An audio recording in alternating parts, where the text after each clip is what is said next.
एका प्रतिष्ठित वैद्यकीय महाविद्यालयाच्या क्लासरूममध्ये सर्व काही सुरळीत सुरू असताना अचानक एका प्रोफेसरने असे काही केले आहे ज्याची कल्पनाही कुणी केली नव्हती.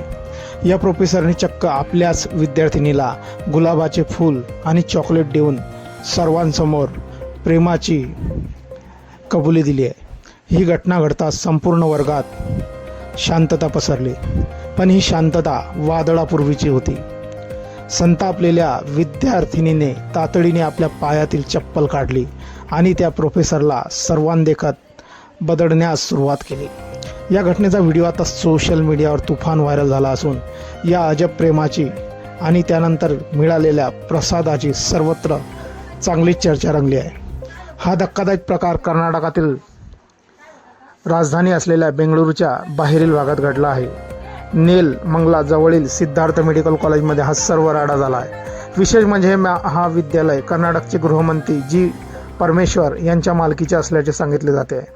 आरोपी प्रोफेसरची ओळख अब्दुल रहमान शरीफ अशी पटली असून तो या महाविद्यालयाच्या मायक्रोबायोलॉजी विभागात असिस्टंट प्रोफेसर म्हणून कार्यरत. प्रोफेसरने प्रपोज केल्यानंतर केवळ संबंधित विद्यार्थिनीनेच त्याला चपलेने मारले नाही, तर वर्गातील इतर विद्यार्थीही प्रचंड संतापले. विद्यार्थ्यांनी या प्रोफेसरला घेरले आणि त्यांच्यात जोरदार वादावादी झाली. वाद इतका वाढला की विद्यार्थ्यांनी प्रोफेसरला संपूर्ण कॅम्पसमध्ये पळवून मारले. तो आपल्या कारच्या दिशेने जात असताना तिथेही विद्यार्थ्यांनी त्याला गाठले आणि पुन्हा चोप दिला.